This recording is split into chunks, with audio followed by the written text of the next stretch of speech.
Subscribe and share my channel Sudarsana.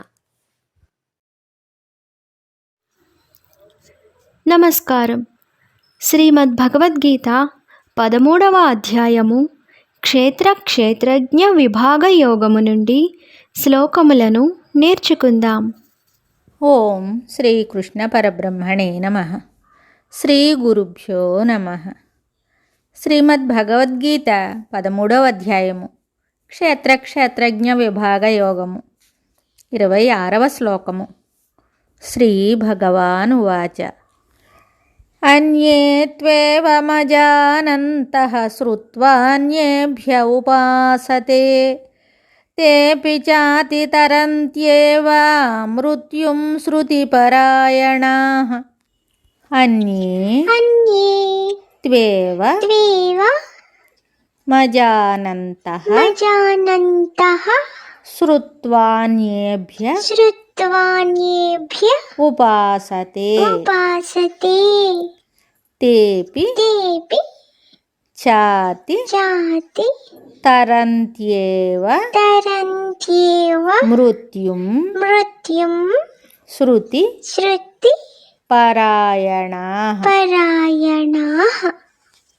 అన్యే త్వేవ మజానంతః శ్రుత్వాన్యేభ్య ఉపాసతే తేపి చాతి తరంత్యేవ మృత్యుం శృతిపరాయణాః. ఈ శ్లోకమునకు భావము: మరికొందరైతే ఈ ప్రకారముగా ధ్యాన సాంఖ్య కర్మయోగముల వలన తెలుసుకొనజాలని వారై ఇతరుల వలన ఆ పరమాత్మను గూర్చి విని ఉపాసిస్తున్నారు, అనుష్ఠించుచున్నారు. శ్రవణ తత్పరులకు వారును మృత్యురూపమగు ఈ సంసారమును తప్పక దాటుదురు. ధ్యాన జ్ఞానాది యోగములను గురించిన తత్వమును తెలుసుకొనజాలని వారు శ్రద్ధతో కూడుకొని అనుభవజ్ఞులకు ఇతరుల వలన విని ఆ రీతిని అనుష్ఠించినచో వారును పైవారి వలె మృత్యురూప సంసారమును దాటివేయగలరని ఇక్కడ చెప్పబడినది. అజానంతః అని చెప్పుటచే యోగ పరిజ్ఞానము, విద్యా పాండిత్యము లేకున్నను శ్రద్ధ భక్తి అనుష్ఠానములచే సంసార సముద్రమును దాటివేయవచ్చునని స్పష్టమగుచున్నది. వైద్యశాస్త్ర పరిజ్ఞానము లేకున్నను వైద్యుడిచ్చిన మందును శ్రద్ధా విశ్వాసములతో సేవించినచో రోగము నెమ్మదించును గదా. వైద్యుడైనను తనకు రోగము వచ్చినచో ఆ ప్రకారము సేవించిననే రోగము ఉపశమించును. కాబట్టి ఎవరికైనను అనుష్ఠానము ముఖ్యము. కనుకనే ఉపాసతే అను పదము కూడా చేర్చబడింది.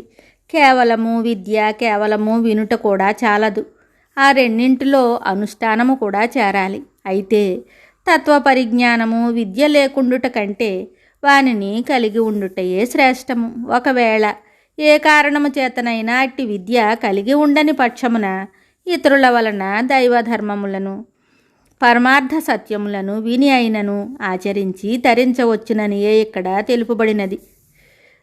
కాబట్టి శాస్త్ర పరిజ్ఞానము విద్య ఏ కారణము చేతనైనా సముపార్జించక ఉన్నవారు, చదువురాని వారు దిగులుపడి కూర్చొనక మహనీయుల వలన ఆధ్యాత్మిక రహస్యములను విని వానిని చక్కగా ఆచరణయందుంచుకొని తరించవచ్చును.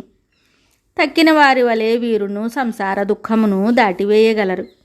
మృత్యుం సంసార బంధమును దాటుదురు అని చెప్పక మృత్యువును దాటుదురు అని ఇక్కడ చెప్పబడింది. దీనిని బట్టి ఈ సంసార స్థితి కేవలము మృత్యురూపమై మృత్యుమయమై ఉన్నదని తెలియచున్నది. మృత్యువును సంసార స్థితిని భగవానుడు ఏకార్థవాచకములుగా వాడారు.